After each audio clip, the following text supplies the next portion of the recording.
Hello दोस्तों, मैं हूं अंशुमान दुबे। पिछली कक्षा में हमने आपको जो है प्राक जो है पाषाण काल से संबंधित चीजें हमने आपको बताया था, जिसमें पूरा पाषाण काल, मध्य पाषाण काल और नवपाषाण काल के बारे में हमने आपको जानकारी दी थी। आज का हमारा जो चैप्टर होगा, हमने पिछले वीडियो में बताया था कि जो हमारा अगला चैप्टर होगा नेक्स्ट वीडियो में, हमने कल बात किया था कि सिंधु घाटी सभ्यता या सैंधव घाटी सभ्यता या हड़प्पा सभ्यता की हम बात करते हैं। तीनों को जो है एक ही शब्द से डिफाइन किया जाता है, चाहे आप सिंधु घाटी सभ्यता कहिए या सैंधव कालीन सभ्यता कहिए या हड़प्पा सभ्यता, तीनों को एक ही शब्द से जाना जाता है। हड़प्पा सभ्यता कहीं लिख के आएगा, कहीं पर सिंधु घाटी की सभ्यता आएगा या सैंधव सभ्यता आएगा, उसमें आप जो है थोड़ा भी आपको जो है उसमें मिस्टेक नहीं करना है। तीनों शब्द एक ही है, क्योंकि जॉन मार्शल ने जो है तीनों शब्द को एक ही अवस्था में बताया है। हमने पहले बताया कि जो है मनुष्य खाद्य संग्राहक था, आखेटक था। उसके बाद नवपाषाण काल आते आते कृषि करने लगा। जब कृषि करने लगा तो अस्थाई जो था अस्थाई वासी हो गया, और अस्थाई निवास की प्रवृत्ति नवपाषाण काल में उभर करके सामने आती है।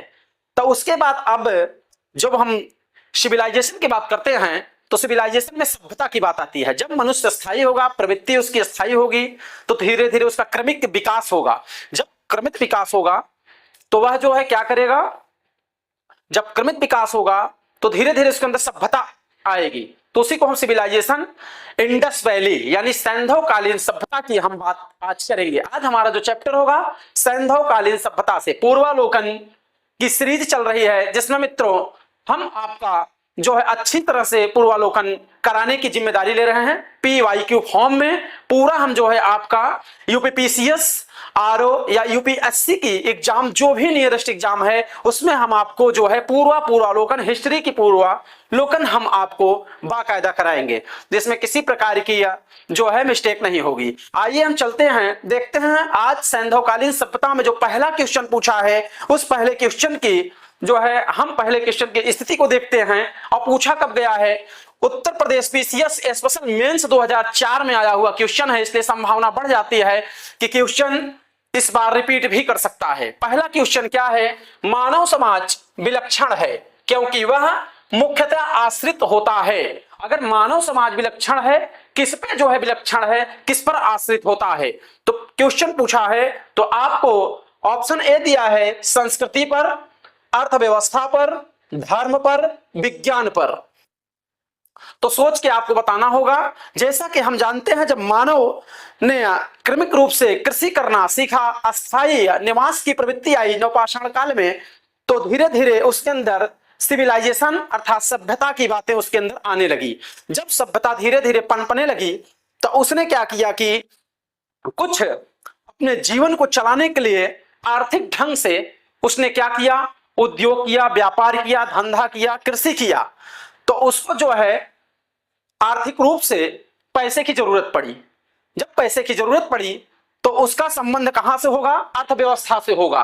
व्यापार करेगा, धंधा पानी करेगा, तो विकास के साथ साथ पैसा भी चाहिए। विकास को मेंटेन करने के लिए, विकास को क्रमित आगे बढ़ाने के लिए मुद्रा बहुत जरूरी हो जाती है। तो इसीलिए मुद्रा की आवश्यकता सबसे पहले उसको अर्थव्यवस्था सुधारने के लिए होगी। अगर उसको अपना स्टेटस सुधारना होगा, सभ्यता सुधारनी होगी, तो वहां पर उसे पैसे की अति आवश्यकता होगी। इसलिए एक सभ्य मानव बनने के लिए वहां पर उसे अर्थव्यवस्था भी बहुत उसकी मेंटेन चाहिए। इसलिए यहां जो है सामाजिक और धार्मिक राजनीतिक ढंग से अगर उसको सुधार करना है, तो वही विलक्षण कार्य की बात कर रहा है कि अर्थव्यवस्था पर उसे जोर देना होगा, तब जाकर के उसकी सभ्यता मेंटेन हो पाएगी। क्योंकि कोई भी कार्य करेगा तो बिना अर्थव्यवस्था के नहीं हो सकता है, कोई भी कार्य बिना पैसा के नहीं हो सकता है। सभ्यता जो पनपेगी, धीरे धीरे जो क्रमिक विकास होगा, चाहे भवन का निर्माण हो, पक्की रोड हो, नाली हो, सुनियोजित ढंग से कोई भी कार्य अगर किया जाएगा तो विदाउट मुद्रा के कार्य नहीं हो सकता है। तो उसे कहीं ना कहीं व्यापार करना पड़ेगा, धंधा करना पड़ेगा, कृषि से भी पैसा उगाना पड़ेगा। इसलिए जो है मानव समाज विलक्षण है क्योंकि मुख्यतः आश्रित होता है अर्थव्यवस्था पर। आपको लगाना है कि मानव को पैसे की आवश्यकता वहां पड़ेगी सभ्यता को सुधारने के लिए। इसलिए विल बी राइट आंसर आपका बी होगा। इससे आपको अर्थव्यवस्था पर ही क्लिक करना है। Uttar Pradesh PCS special mains 2004 में पूछा है मित्रों। क्वेश्चन हो सकता है कि रिपीट कर जाए इस बार। हम यूपी पीसीएस और रिव्यू ऑफिसर समीक्षा अधिकारी को दृष्टिगत रखते हुए इस पीवाईक्यू फॉर्म पूर्वालोकन को लेकर के चल रहे हैं, इसलिए यह बहुत ही बेनिफिट क्लास होगी। देखिए, मानव समाज विलक्षण है, विशिष्ट होता है क्योंकि मुख्यतः अर्थव्यवस्था पर आश्रित होता है। अर्थव्यवस्था में जैसे जैसे परिवर्तन होता है वैसे वैसे मानव जो है समाज में परिवर्तित हो जाता है। जैसे खाद्य संग्रह, कृषि उत्पादन, उद्योग आदि, इन सब चीजों में जो है उसका परिवर्तन यानी उसके स्टेटस में सुधार होने लगता है, रहन सहन में सुधार होने लगता है, उसके वेशभूषा और माहौल, घर मकान वगैरह, सड़क में उसका जो है अच्छी तरह से उसका विकास होने लगता है। इसलिए अर्थव्यवस्था बहुत जरूरी है। दूसरा क्वेश्चन पूछा है मित्रों, MP PCS, Madhya Pradesh PCS प्रिय 1990 में आया हुआ क्वेश्चन है। ये पूछ रहे हैं कि हड़प्पा निम्नलिखित में से किस सभ्यता से संबंध रखती है। हड़प्पा, जैसा कि हमने बताया, हड़प्पा सभ्यता को ही सिंधु घाटी सभ्यता या सैंधवकालीन सभ्यता कहते हैं। हड़प्पा सभ्यता की अगर हम बात करें तो दयाराम साहनी, माधव स्वरूप वत्स ने इसकी खोज की। जॉन मार्शल के निर्देशन में इसकी उत्खनन कार्य 1921 में कराई गई थी। हड़प्पा जो है पाकिस्तान के पंजाब प्रांत के मांटेगोमरी जिला में रावी नदी के दाहिने तट पर स्थित है। इस बात को ध्यान देना है कि रावी नदी के दाहिने तट पर मांटेगोमरी जिला जो है इस समय पाकिस्तान में स्थित है। पंजाब, जो कि पंजाब प्रांत दो हैं, एक बंटवारे के बाद पाकिस्तान में चला गया आधा हिस्सा और पूर्वी वाला हिस्सा भारत में रह गया। तो जो पश्चिमी पाकिस्तान है उसी को हम पहले पंजाब पटियाला के नाम से भी कुछ समय तक जाना जाता था। आजादी के बाद अगर हम बात करें तो जो है पंजाब का जो पश्चिमी सिरा है वो पाकिस्तान में चला गया। तो ऐज ने पाकिस्तान ने क्या किया कि उसको अपने यहां भी नाम उसका पंजाब रखा। तो पंजाब के पाकिस्तान प्रांत में अगर बात करें तो मोंटगोमरी जिला है। मोंटगोमरी जिला से रावी नदी वहां से निकलती है। रावी नदी के दाहिने तट पर यह हड़प्पा उस नाम वहीं पर जो है स्थित है। हड़प्पा से उत्खनन कार्य कराने का जो श्रेय जाता है वहां पर सर दयाराम साहनी और माधव स्वरूप को जाता है। सर जॉन मार्शल के निर्देशन में 1926 में उन्होंने अपना इस पर निर्णय दिया, उत्खनन कार्य कराया गया। हड़प्पा इसलिए नाम पड़ा है क्योंकि हड़प्पा नाम के स्थान पर ही सबसे पहले उत्खनन कार्य कराया गया था। इसलिए इसका जो हम राइट आंसर की बात करते हैं सिंधु घाटी सभ्यता ही इसका आंसर होगा, क्योंकि सिंधु घाटी सभ्यता को हड़प्पा सभ्यता के नाम से जाना जाता है। चलिए तीसरा क्वेश्चन है मित्रों, ध्यान दीजिएगा। पीवाईक्यू सीरीज चल रहा है, घटना चक्र पूर्वालोकन की हम सीरीज करा रहे हैं मित्रों। मुझे आशा है कि यह जो है क्लास आप लोगों को बहुत अच्छी लगेगी। आप लोग जो है अपनी राय कमेंट बॉक्स में बताइएगा। यह हम टारगेट को लेकर के चल रहे हैं। Uttar Pradesh PCS prelims exam जो है 2025 और आरओ एग्जाम जो 27 जुलाई को प्रस्तावित आयोग ने किया है, उसके लिए हम स्पेशल इस क्लास को लेकर के चल रहे हैं। हमें आशा है कि इसमें बहुत ही आपको जो है सफलता मिलेगी। यह क्वेश्चन हल करने की प्रवृत्ति इसलिए कराई जाती है ताकि आप एग्जाम में एक अच्छी रणनीति को बना सके, वहां किसी प्रकार के आपके अंदर हेजिटेट ना हो, क्योंकि आता हुआ क्वेश्चन भी एग्जाम में गलत हो जाता है। इसलिए पूर्वालोकन को हम लोग हल कराने का जो संकल्प किया है कि शुरू से अंत तक लेकर के चल लेंगे। हम जीएसलॉजी के माध्यम से इस चैप्टर को पढ़ा रहे हैं। तीसरा क्वेश्चन पूछ रहा है सिंधु सभ्यता से संबंधित है, पूछा है सिंधु सभ्यता से संबंधित है। सिंधु सभ्यता से क्या संबंधित है पूछा है, प्रागैतिहासिक युग, ऐतिहासिक युग, आद्य ऐतिहासिक युग या उत्तर ऐतिहासिक युग। इसमें बहुत ही सावधानी से आपको क्वेश्चन में क्लिक करना होगा। ध्यान दीजिएगा, यूपीपीसीएस प्रीलिम्स 1996 में, 39वीं BPSC pre 1994, Bihar public service commission prelims 1994 में 39वीं 39th में पूछा गया क्वेश्चन है। यूपीपीसीएस प्रीलिम्स 1996 में पूछा गया क्वेश्चन है। इतना ध्यान देना है कि सिंधु घाटी सभ्यता जो है आप जानते हैं कि प्रागैतिहासिक काल की अगर हम बात करें तो प्रागैतिहासिक काल में जो है पुरातत्व साक्ष्यों पर ही से माना जाता है। कोई लिखित साक्ष्य नहीं मिलता है। जब उसमें लिखित साक्ष्य नहीं मिलता है उसे पुरातात्विक साक्ष्य के ही आधार पे जाना जाता है। जो अगर यही प्रकार से आगे चल करके जो है आद्य ऐतिहासिक काल आता है, जैसे कि हम पुरातत्व को साक्ष्यों को 3 आधार पे बांटते हैं। जैसा कि आप जानते हैं प्रागैतिहासिक साक्ष्य, आद्य ऐतिहासिक साक्ष्य और ऐतिहासिक, ये 3 कालों में हम डिवाइडेशन करते हैं। तो प्रागैतिहासिक काल में पुरातत्व के आधार पे ही जानकारी मिलती है, कोई साहित्यिक जानकारी नहीं मिलती है, ना तो लिपि का वर्णन मिलता है। जो जानकारी हमको आद्य ऐतिहासिक काल में लिपियों का वर्णन मिलता है, लिपि दिखाई देती है और कुछ चित्रात्मक भाव दिखाई देते हैं, जिसे हम बुस्टरोफेडन के नाम से जानते हैं। भाव चित्रात्मक लिपि जो है वहां पर मिलती है। चित्र बने हुए थे, जैसे मछली का चित्र, गैंडा का चित्र, चीता का चित्र, हिरण का चित्र, भैंसे गैंडे का चित्र जो है हमें कई मोहरों से मिलते हैं। भाव चित्रात्मक लिपि मिली है। सर्वाधिक भाव चित्रात्मक लिपि में मछली का प्रयोग किया गया है। अर्धचंद्र पेड़ पौधे का भी चित्रात्मक रूप से बुस्टरोफेडन इसे कहा जाता है। इसलिए हम कह सकते हैं पिक्टोग्राफी के माध्यम से जो है जो लिखने की कार्य पद्धति आई, लेख युक्त जो प्रक्रिया हुआ वो आद्य ऐतिहासिक युग में आया, लेकिन पूर्ण ढंग से पढ़ा नहीं जा सका। इसलिए हम यह कह सकते हैं कि आद्य ऐतिहासिक कुल में जो है आद्य ऐतिहासिक काल में अगर हम देखें तो पढ़ने की प्रक्रिया पूरी नहीं हो पाई। लिपि मिली लेकिन लिपि का जो है सफलता नहीं मिली पढ़ने में। इसलिए हम यह कह सकते हैं कि सिंधु घाटी सभ्यता भाव चित्रात्मक थी, पूर्ण ढंग से पढ़ा नहीं गया, इसलिए वह आद्य ऐतिहासिक युग में रखा जाएगा। आइए हम विल बी राइट आंसर की बात करते हैं। आद्य ऐतिहासिक युग में जो है लेख पढ़े नहीं जा सके हैं, भाव चित्रात्मक थी, पिक्टोग्राफी का यूज किए हैं। इसलिए इसका जो राइट आंसर होगा आद्य ऐतिहासिक युग ही आपको लगाना है। यूपीपीसीएस प्रीलिम्स 1996 में आया हुआ क्वेश्चन है। अगला क्वेश्चन है मित्रों, सिंधु घाटी की सभ्यता गैर आर्य थी, पूछ रहा है प्रिय आर्य थी। इससे क्या है, अनुमान क्या लगाया जाता है? सिंधु घाटी की सभ्यता गैर आर्य थी क्योंकि क्योंकि पूछ रहा है वह नगरी सभ्यता थी। क्या वह नगरी थी इसलिए वह गैर आर्य थी, या उसकी अपनी लिपि थी, या उसकी खेतीहर अर्थव्यवस्था थी, या उसका विस्तार नर्मदा घाटी तक था? आइए हम इस क्वेश्चन का जो है व्याख्यात्मक रूप से देखते हैं। जैसा कि हम जानते हैं, इसका एक्सप्लेन करते हैं कि वह नगरी सभ्यता थी। बिल्कुल सही है, वह सिंधु घाटी सभ्यता एक नगरी सभ्यता थी, इसीलिए वह गैर आर्य थी। यह क्वेश्चन बिल्कुल सही हो जाएगा, क्योंकि नगरी सभ्यता की अगर बात करें तो हम देखेंगे कि सिंधु घाटी सभ्यता में नगर नियोजन के विन्यास, नालियों के विन्यास, सड़क जो समकोण स्थिति पर काटे जाते थे उनके साक्ष्य हमको अच्छी तरह से मिलते हैं। चाहे आप हड़प्पा से देखें, या आप लोथल से देखें, या आप मोहनजोदड़ो से देख सकते हैं। वहां पर अगर हम देखें तो यहां पर नगरी व्यवस्था विद्यमान थी, सड़क मिले हैं और कच्ची सड़क मिले हैं, समकोण की स्थिति, सड़क पर चौराहा मिला है। इस प्रकार से नालियों के जो विन्यास थे, ड्रेनेज सिस्टम बहुत अच्छी तरह से मिले हैं। नालियों का जो निकास था, पक्की नालियों के निकास हर घर में बनाए गए थे, हर घर में नालियां जाकर के मोरी में मिलती थी। इस प्रकार से हम कह सकते हैं नगर नियोजन की प्रक्रिया हमारी जो सभ्यता थी वह पूर्व आर्य से अच्छी थी। इसलिए हम यह कह सकते हैं कि सिंधु घाटी की सभ्यता नगरी थी। बिल्कुल सत्य है, इसमें ग्रामीण नहीं थी। ये तो आंसर सही हो जाएगा। उसकी अपनी लिपि थी, बिल्कुल उसकी अपनी लिपि थी, उसकी अपनी भाव चित्रात्मक लिपि थी, जिसे हम पिक्टोग्राफी के नाम से जानते हैं। भाव चित्रात्मक लिपि में अर्धचंद्र पेड़ पौधे, गैंडा वगैरह का जैसा कि मिला है, वह हम जानते हैं बुस्टरोफेडन के नाम से जानी जाती है, लेकिन वह पढ़ने में सफलता नहीं मिली। लिपि मिली, आद्य ऐतिहासिक युग था, लेकिन पढ़ने में सफलता नहीं मिली है।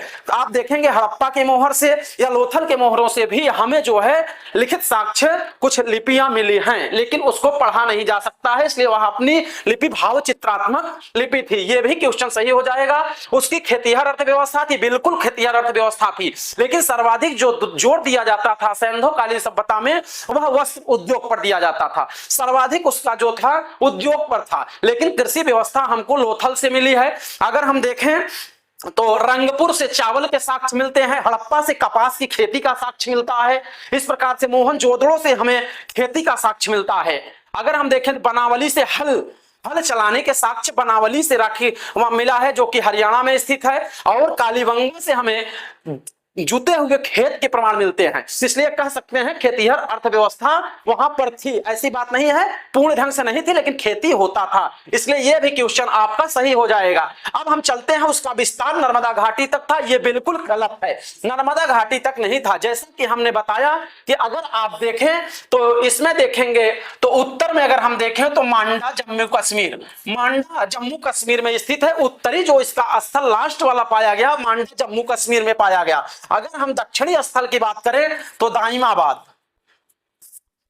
दाइमाबाद जो कि महाराष्ट्र के अहमदनगर जिले में, अहमदनगर जिले में स्थित है। यह दक्षिणी स्थल है। अगर हम पश्चिमी स्थल की बात करें तो सुत कांगेडोर की बात करते हैं। सुत कांगेडोर जो बलूचिस्तान पाकिस्तान में स्थित है।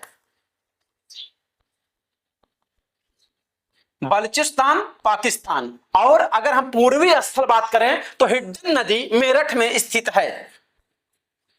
मेरठ हिड्डन नदी ये पूर्वी स्थल है। इस प्रकार हम कह सकते हैं कि इसका विस्तार दक्षिण में दाइमाबाद तक था, न कि नर्मदा तक था। आप दाइमाबाद महाराष्ट्र में अहमदनगर जिले में स्थित है। मांडा आपका जो है उत्तर में है, दाइमाबाद दक्षिण में है, पूर्व में सुत कांगेडोर बलूचिस्तान है और पश्चिम में, और पूर्व में जो है मेरठ हिड्डन नदी के किनारे भी इसका पूर्व तक विस्तार था। यह त्रिकोणीय स्थिति त्रिभुजाकार स्थिति में लगभग 12 लाख वर्ग किलोमीटर क्षेत्र में सिंधु घाटी सभ्यता फैली हुई थी। इस बात को ध्यान देना है, 12 लाख वर्ग किलोमीटर में लगभग फैली थी। अप्रोक्सीमेट की हम बात कर रहे हैं। दक्षिण ध्यान देना, उत्तरी मांडा जम्मू कश्मीर चेनाब नदी तक था।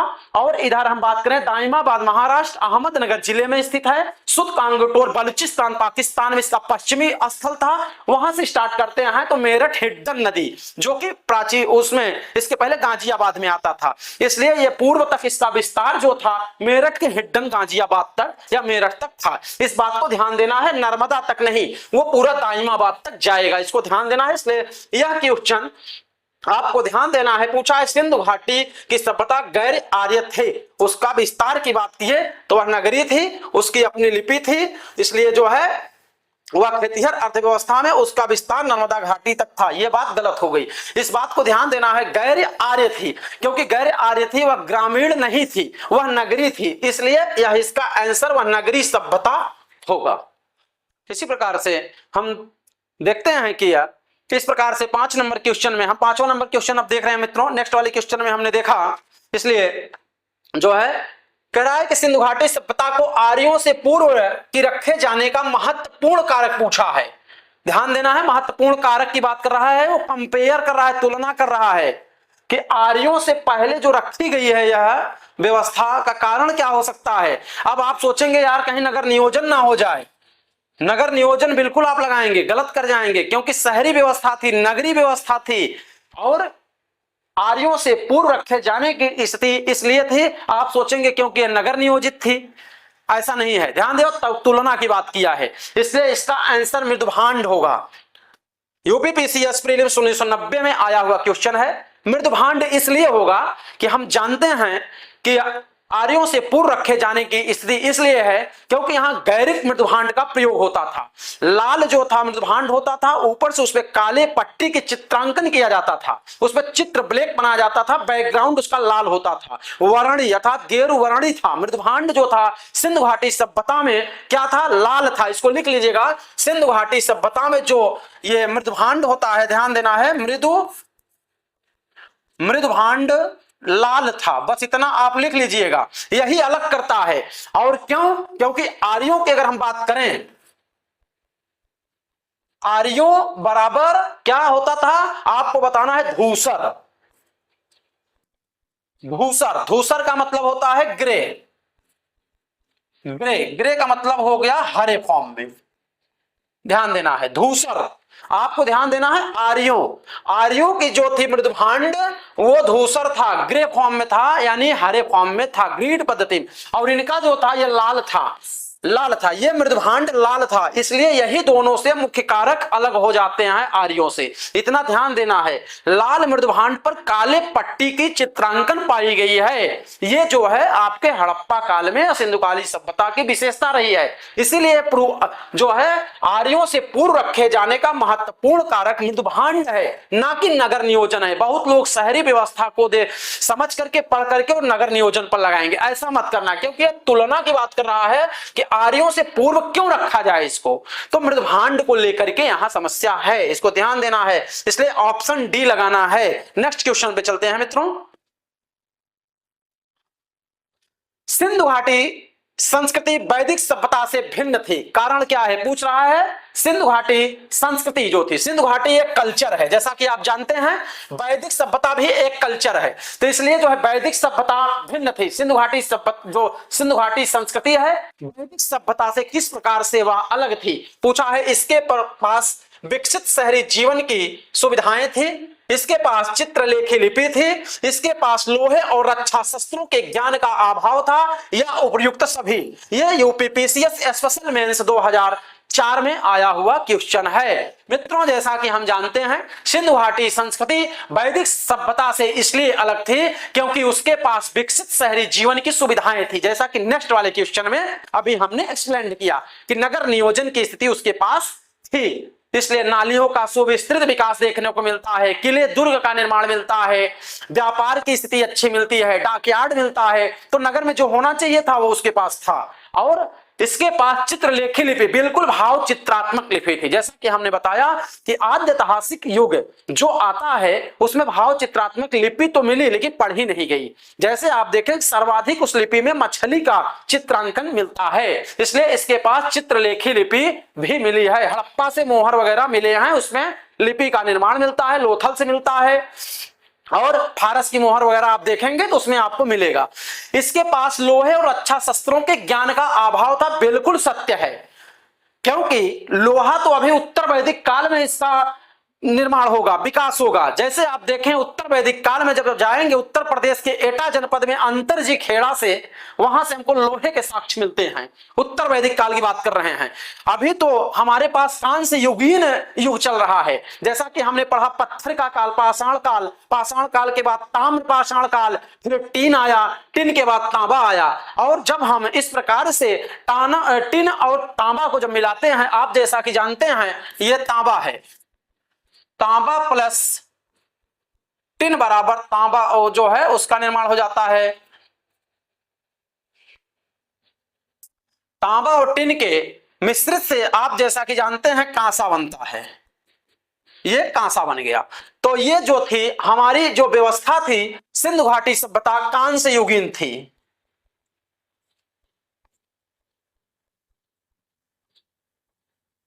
कांस्य युगीन थी। आपको क्रोनोलॉजिकल भी मिलाने को दे सकता है, जैसे आपको देगा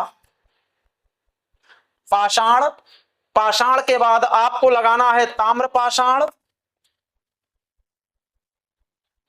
ताम्र पाषाण के बाद आपको टिन भी दे सकता है, और टिन के बाद क्या देगा आपको देगा कांसा।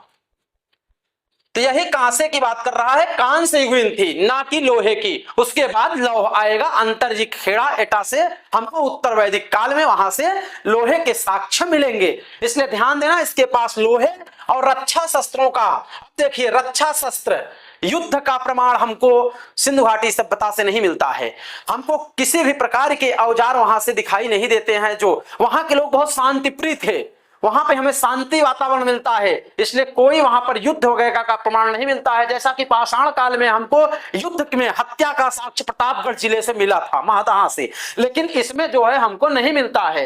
इसमें रक्षा शस्त्रों का ज्ञान का अभाव बिल्कुल था। ये लोग डिफेंस के लिए कोई वेपन्स वगैरह नहीं रखते थे। शांति का प्रतीक हमको वहां से मिला है, चाहे लोथल से आप उठा के ले लीजिए, चाहे मोहनजोदड़ो से उठाइए, कोई भी रक्षा शस्त्रों का ज्ञान इनको नहीं था, ना तो लोहे की व्यवस्था आगे होगी। अभी कांस्य युगीन तक व्यवस्था चल रही है, इसलिए उपयुक्त में से सभी क्वेश्चन इसका सही होगा, ऑप्शन ए बी सी। ये इसलिए उपरोक्त सभी क्वेश्चन सही होगा। Uttar Pradesh PCS special mains में आया हुआ क्वेश्चन है। अगला क्वेश्चन है मित्रों, हड़प्पा संस्कृति की जानकारी का प्रमुख स्रोत पूछा है। हड़प्पा संस्कृति को जानने का जो माध्यम रहा है, कैसे जाना गया, हड़प्पा संस्कृति कैसे जो है लोगों को जानकारी मिली, इतिहासकार लोग या साक्ष्य में ढूंढने वाले जो पुरातत्वविद थे उनको कैसे जानकारी मिली। पूछ रहा है क्या शिलालेख से हड़प्पा सभ्यता कैसे आपको जानकारी मिली, कोई सभ्यता है, भारत में कोई सभ्यता है या पाकिस्तान में, जो इसका विस्तार पाकिस्तान से लेकर के भारत तक फैला हुआ है। पाकिस्तान में आप देखेंगे बलूचिस्तान, पंजाब प्रांत वहां का, ये सब वहां से लेकर के भारत में अगर आप देखें तो गुजरात, राजस्थान, राजस्थान के बाद आप देखें हरियाणा, पंजाब, जम्मू कश्मीर और पश्चिमी उत्तर प्रदेश का मेरठ का क्षेत्र, महाराष्ट्र का दाइमाबाद क्षेत्र, तक यह विस्तार पाया जाता है। ध्यान दीजिएगा, इसका जो प्रमाण बिहार, बंगाल, उड़ीसा वगैरह में नहीं मिलता है। नहीं आपसे क्वेश्चन में देगा तो आप लगा देंगे। इसका संबंध सेवन सिस्टर्स से भी नहीं है, इतना ध्यान देना है मित्रों। साउथ इंडिया में भी विशेष तौर पर नहीं है, सर्वाधिक विस्तार हिंदी पट्टी क्षेत्रों में ही इसका देखने को मिलता है। जैसे आप गुजरात में देखें, राजस्थान में देखें, हरियाणा में देखें, पंजाब में आपको मिल जाएगा। जैसे पंजाब में दधेरी एक स्थान है, वहां की हम बात कर रहे हैं, पंजाब में मिल जाएगा। और उसके बाद पश्चिमी उत्तर प्रदेश में हिड्डन नदी, मेरठ में, वहां तक विस्तार इसका मिलेगा। जो यज्ञदत्त शर्मा ने इसकी खोज कराई थी 1958 में, वो जो हिंडन नदी उत्तर प्रदेश तक, इस बात को ध्यान देना है। इसलिए शिला, अब देखिए हम इस क्वेश्चन को खोलते हैं, आइए देखते हैं। हड़प्पा संस्कृति की जानकारी का प्रमुख स्रोत पूछ रहा है, तो हम आगे देखते हैं। शिलालेख, शिलालेख की अगर हम बात करें तो लेख बिल्कुल नहीं पढ़े गए, आद्य ऐतिहासिक था, तो लेख कहां जानकारी मिलेगी? जब लिखित चीजें आगे आएंगी, जब लिखने का जो सफलता तो आगे मिलेगा ना भाई, उसमें जब आप जाएंगे ऐतिहासिक काल में लिपि को पढ़ा जाएगा। अभी तो आद्य ऐतिहासिक काल चल रहा है, इसलिए आद्य ऐतिहासिक काल को ही वैदिक और ये दोनों आद्य ऐतिहासिक काल में भी रखे गए हैं। जो ऋग वैदिक काल है, उत्तर वैदिक काल में थोड़ा बहुत, लेकिन ऋग वैदिक काल वाला पूरा और सिंधु घाटी सभ्यता जो है हमारा, वो क्या है, उसको आद्य ऐतिहासिक में रखा गया है। आद्य ऐतिहासिक का मतलब ये होता है प्री हिस्टोरिक, जो लिपि मिली उसे पढ़ने में सफलता नहीं मिली, इसलिए जब लेख पढ़े ही नहीं गए, इससे कहां आपको जानकारी मिलेगी? ये प्रमुख स्रोत नहीं हो सकता है, बिल्कुल गलत है। अब बात कर रहे हैं क्या पक्की मिट्टी की मोहरों पर अंकित लेख हैं, तो अब देखिए ये पूछ रहे हैं क्या पक्की मिट्टी की मोहरों का अंकित लेख हैं, ये भी आप देखिए लेख से संबंधित बात कर रहा है, ये भी गलत है। लिखित साक्ष्य कहां मिल रहे हैं? वहां पर लिखने में सफलता ही नहीं मिली। जो लिखित मिले हैं वो भाव चित्रात्मक मिले हैं, जैसे मछली मिली, पेड़ मिला, अर्धचंद्र मिला, गैंडा मिला, भैंसा मिला, तो सब चीज मिले हैं, उसी से एक अनुमान लगाया गया है बस, और एग्जैक्ट जो है जानकारी नहीं मिली है मित्रों। इसलिए लेख की बात कर रहा है गलत। जहां बल लिखे शिलालेख, पक्की की मिट्टी की मोहरों पर अंकित लेख से क्या जानकारी मिली? जब पढ़े ही नहीं तो जानकारी कहां से मिलेगी लिखने वाले से? इसलिए उपयुक्त सभी ये बिल्कुल नहीं होगा, क्योंकि ऑप्शन आप देखिए दो ऑलरेडी गलत हो गया। पुरातात्विक खुदाई बिल्कुल सत्य है, पुरातात्विक खुदाई से ही, पुराने तत्व की खुदाई से उत्खनन कराए गए, चाहे मोहनजोदड़ो की हो या आप हड़प्पा सभ्यता में जाएं वहां की खुदाई। जैसे जॉन मार्शल के निर्देशन में 1926 में जो है दयाराम साहनी, माधव स्वरूप वत्स ने हड़प्पा की खुदाई कराई, वहां से जो है साक्ष्य मिले हैं। सिंधु घाटी सभ्यता के कई साक्ष्य मिले हड़प्पा सभ्यता में। आप लोथल में देखें, लोथल में भी आपको डाकयार्ड वगैरह मिले हैं, हड़प्पा से कपास की खेती के वगैरह प्रमाण मिले हैं। और अगर मोहनजोदड़ो से देखें तो सूती कपड़ा का प्रमाण मिला, पशुपतिनाथ की मूर्ति मिला, कुत्ता जो है दौड़ाता हुआ बिल्ली का पीछा करते हुए उसका प्रमाण मिला, पदचिन्ह मिला है। और इसी प्रकार से धौलावीरा से जल प्रबंधन के साक्ष्य मिले हैं। और मोहनजोदड़ो से सबसे बड़ी व्यवस्था ये थी अन्नागार, अन्नागार सबसे बड़ा उसका पुरातात्विक साक्ष्य में अन्नागार मिला है। और अगर हम उसकी बात करें, नहाने के लिए बौथ, ग्रेट बौथ मिला है, स्नानागार। तो ये सब चीजें जो थे पुरातात्विक खुदाई से ही मिली हैं, कोई लेख से नहीं मिला है। इसलिए पुरातात्विक खुदाई से ही आप ऑप्शन लगाना है, इतना ध्यान देना है। आपको गलत कराएगा क्वेश्चन, गलत नहीं करना है आपको। एग्जाम हॉल में आपको बहुत ही पेशेंस बनाना होगा, क्योंकि यह क्वेश्चन आपको सरल लग रहा है। आप शिलालेख और पक्की मिट्टी की मोहर का लेख देखते ही आपका दिमाग भ्रमित होकर के उपयुक्त सभी पर मारेंगे। इसलिए आप लोग वहां पर पेशेंस बनाए रखिएगा। क्वेश्चन आपसे गलत कराने के लिए उपयुक्त सभी देगा, क्योंकि यूपीपीसीएस प्रीलिम्स 1996 और 94 में आया हुआ क्वेश्चन है। हो सकता है कि अब की बार क्वेश्चन को रिपीट करेगा।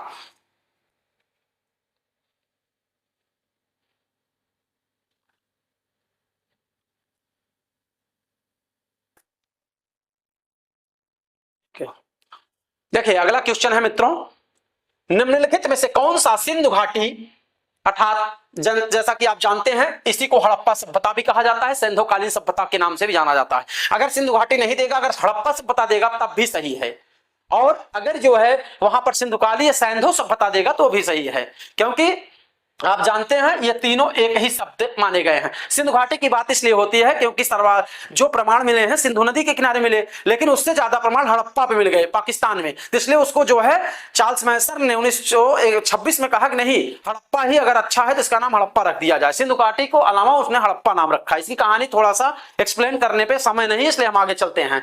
प्रकाश डालता है। निम्नलिखित में से कौन सा सिंधु घाटी की सभ्यता पर प्रकाश डालता है? सिंधु घाटी की सभ्यता पर प्रकाश डालता है शिलालेख, पुरातत्व संबंधी खुदाई, बर्तनों के मोहरों पर लिखावट। हमने अभी पहले ही बताया यह धार्मिक ग्रंथ, हमने बताया कि लिखावट से कोई संबंध नहीं है, लिखी गई लिपि से आप पढ़ने की सफलता मिली ही नहीं है। आद्य ऐतिहासिक युग की बात चल रही है, उसमें पढ़ने में लिपि की सफलता अभी नहीं मिली है, इसलिए लिखावट जहां देखिए उसको काटिए धड़ाधड़।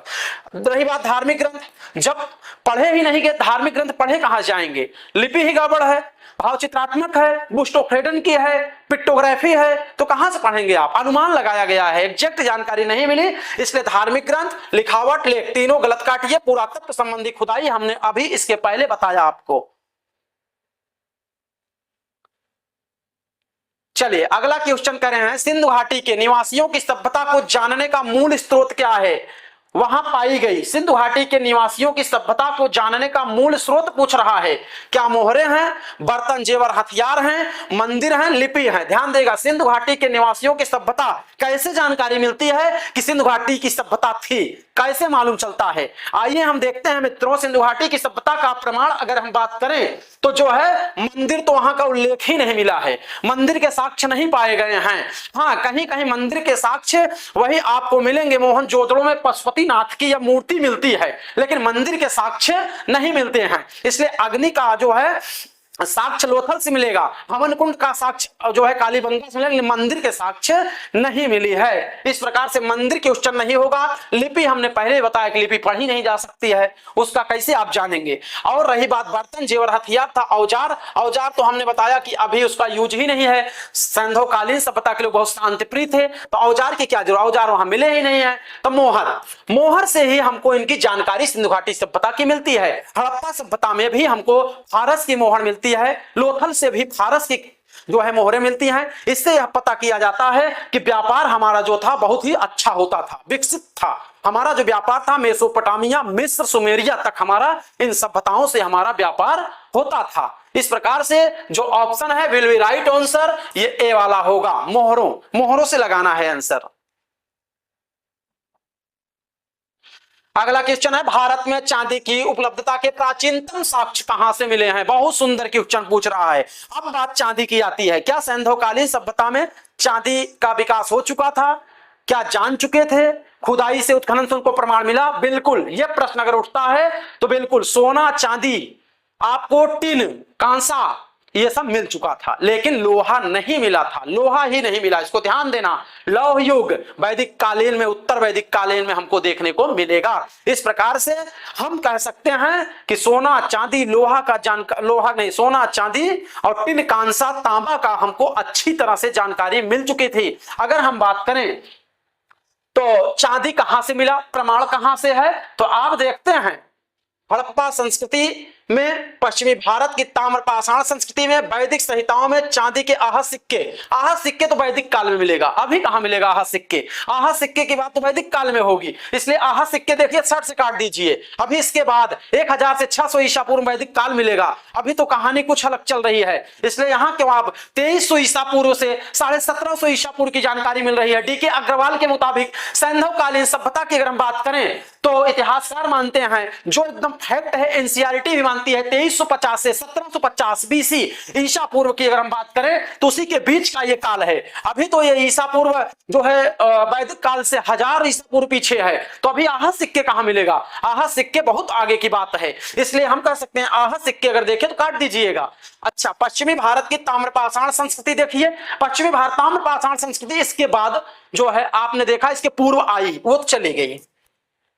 वैदिक संहिताओं से, वैदिक संहिताओं की क्या लिपि पढ़े ही नहीं पाए, वैदिक काल में है, उसकी कोई मतलब नहीं। हड़प्पा संस्कृति से, हड़प्पा संस्कृति में चांदी का जो उल्लेख मिलता है, जो मेंशन मिलता है, जो उत्खनन कार्य हम देखें तो अजमेर में, राजस्थान में जो कालीबंगा स्थान है वहां पर जब आप जाएंगे हनुमानगढ़ जिला मिलेगा। हनुमानगढ़ जिला जो था अभी समय गंगानगर जिले में जो है उसका विलयन कर दिया गया है, मर्ज कर दिया गया है। तो हनुमानगढ़ में जो कालीबंगा क्षेत्र है उसी के आसपास में जावर क्षेत्र है। जावर और अजमेर क्षेत्र से, राजस्थान के अजमेर और जावर क्षेत्र से चांदी के उत्खनन के कार्य वहां से देखने को मिलते हैं। तो इस प्रकार से हम कह सकते हैं कि चांदी का जो प्रमाण मिलता है भारत में अगर हम देखें तो जावर क्षेत्र और अजमेर क्षेत्र से, कालीबंगा का वही क्षेत्र था वहीं से मिला है। अगर हम वर्ल्ड स्तर पर देखें, जितना मतलब मोहन जितना जो पूरा सिंधुकालीन सभ्यता की ऑल वर्ल्ड की बात करें तो अफगानिस्तान और ईरान से भी चांदी का आयातित किया जाता था। इसको ध्यान देना है इस बात को। और अगर हम इसके भी और ज्यादा जाएंगे तो हमको चांदी का कलश मिला है। चांदी का कलश कहां से मिला है? हड़प्पा से एक चांदी का कलश भी मिला है। धौलावीरा से अगर हम बात करें तो चांदी के मुकुट को साक्ष्य मिले हैं। तो इस प्रकार से चांदी के साक्ष्य हमको मिल चुके हैं। आपको जो है हड़प्पा संस्कृति में चांदी विधिवत लगाना है, चांदी मिल चुकी है।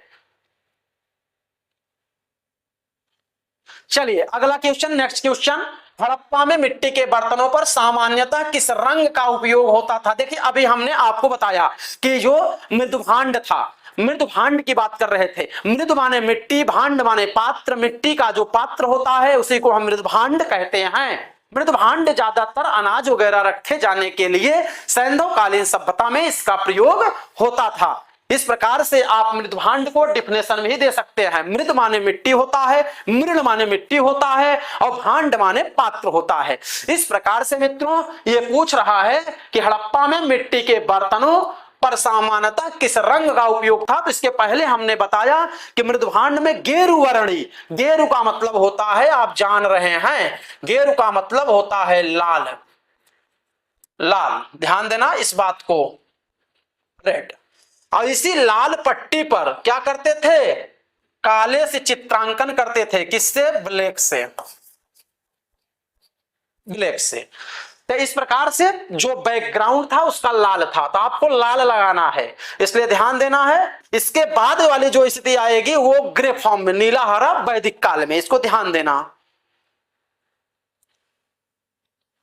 अगला क्वेश्चन है मूर्ति पूजा का आरंभ कब से माना जाता है? देखिए सिंधुकालीन सभ्यता में मंदिर के साक्ष्य नहीं मिले, जैसा कि मैंने आपको बताया मंदिर के साक्ष्य नहीं मिलते हैं, लेकिन पशुपतिनाथ की मूर्ति वगैरह, मातृ देवी की मूर्ति वगैरह ये सब मिलती है, तो इसलिए मूर्ति के साक्ष्य बिल्कुल मिले हैं। पशुपतिनाथ की मूर्ति की अगर हम बात करें मित्रों तो मोहनजोदड़ो से पशुपतिनाथ की मूर्ति का अनुमान लगाया जाता है। ओनली अनुमान है, क्योंकि अगर हम देखें तो एक पत्थर की खुदाई में एक आकार ऐसा मिला है जिसपे अगर आप देखेंगे तो पशु के भांति बैठा हुआ एक योगी राज की मूर्ति मिली है, और उसके बाएं तरफ जो है गैंडा है, दाएं तरफ जो है चीता है, नीचे सामने हिरन है और एक पेड़ भी दिखाया गया है। योगी राज को ध्यान मुद्रा में दिखाया गया है, इसलिए योगी राज की जो मूर्ति दिखाई गई है इससे यह अनुमान लगाया गया कि हो सकता है ये पशुपतिनाथ हो। आज के आधुनिक युग से उसका कंपेयर करने पर पशुपतिनाथ की मूर्ति का उल्लेख मिलता है। इसके अलावा अगर हम देखें तो एक दो एग्जाम्पल और हैं, जैसे हम देखें तो हड़प्पा से हमें एक दो जानकारी मिलती है, जैसे एक स्त्री के गर्भ से निकलता हुआ एक पौधा दिखाई दे रहा है, इससे यह माना जाता है कि मातृ देवी या उर्वता की देवी का प्रतीक माना जाता है। उर्वच की देवी का, उर्वता की देवी का प्रतीक, इसलिए मातृ सत्तात्मक था, मातृ देवी की पूजा होती थी, इसलिए मूर्ति के जो है प्रमाण अत्र तत्र जगह मिले हुए हैं, इससे काटा नहीं जा सकता है। इसलिए पूछा है मूर्ति पूजा का आरंभ कब से माना जाता है, तो आपको बताना है पूर्व आर्य, बिल्कुल सत्य है। पूर्व आर्य का मतलब होता है आर्य काल से पहले, वैदिक काल से पहले, तो यानी हड़प्पा काल की बात हो रही है, सिंधुकालीन बात की हो रही है। तो इसलिए ध्यान देना प्री आर्यन, आर्य के आने से पहले जो सभ्यता आई है उसी को हम हड़प्पा सभ्यता, सिंधुकालीन सभ्यता या सिंधु घाटी की सभ्यता को नाम देते हैं। उसका जो डेट है ध्यान देना 2350 से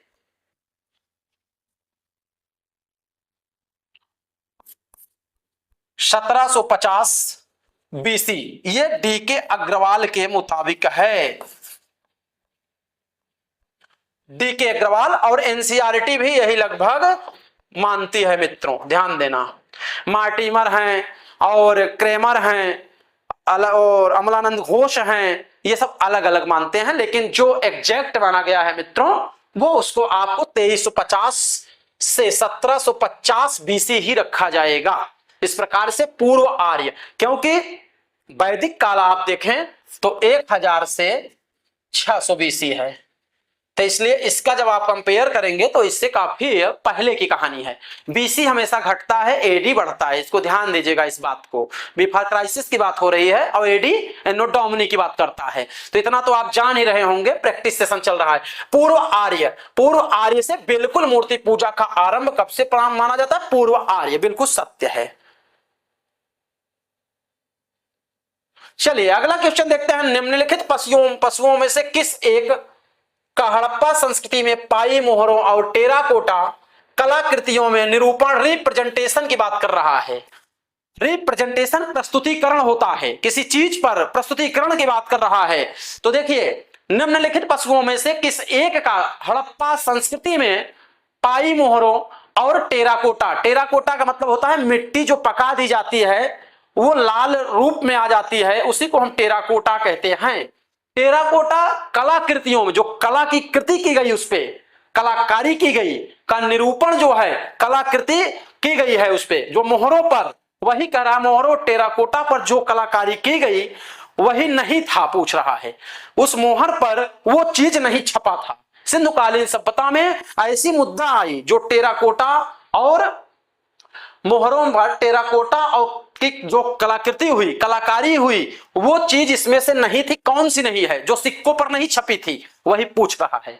गाय, हाथी, गैंडा, बाघ, बताइए ये ऑप्शन आप बताइए कौन सा होगा? एग्जैक्ट क्वेश्चन बताइए।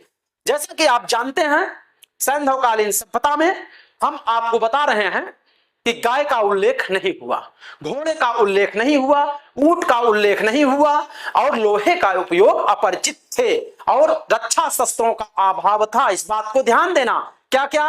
गाय, ऊंट, घोड़ा, गाय, ऊंट, घोड़ा और रक्षा शस्त्रों का अभाव। रक्षा शस्त्र जब लोहा ही नहीं है तो क्या बनेगा? किससे बनाएंगे आप? तो ये सब ध्यान देना। वैसे हम बता रहे हैं बनने के पत्थर बन जाए, लेकिन एक जोड़ने के लिए बात कर रहे हैं। आपको मतलब रटने की जरूरत है कि क्या क्या घोड़ा नहीं था, जानकारी नहीं थी, और ऊंट की जानकारी, गाय की जानकारी। उसके बाद आपको देखना है कि उसमें रक्षा शस्त्रों का अभाव और लोहा की जानकारी नहीं थी। स्टेटमेंट के माध्यम से आपको आगे क्वेश्चन देगा मित्रों, इसलिए आपको ये चीज समझा। गाय तो वैदिक काल में आएगी, अघन्या शब्द आएगा, जो गाय को मारेगा उसके लिए जो है फांसी वगैरह हो जाएगी, मृत्युदंड देगा राजा। अघन्या शब्द, जो सर्वाधिक गाय रखेगा वो बहुत बड़ा आदमी होगा। अघन्या, ना मारे जाने योग्य पशु होगी वो, इसलिए वो तो वैदिक काल की बात है। इसलिए हम देखते हैं गाय ही इसमें नहीं था, नहीं पूछा है। नहीं में बहुत लोग क्वेश्चन करते हैं, बहुत गलती करते हैं, जल्दीबाजी में गलती करते हैं, क्वेश्चन नहीं पढ़ते हैं। निम्नलिखित पशुओं में से किस एक का हड़प्पा संस्कृति में पाई मोहरों की बात कर रहा है। मोहर और टेराकोटा कलाकृतियों में निरूपण की बात कर रहा है, रिप्रेजेंटेशन नहीं हुआ है, छपाई नहीं हुई है गाय की। ध्यान देना इस बात को।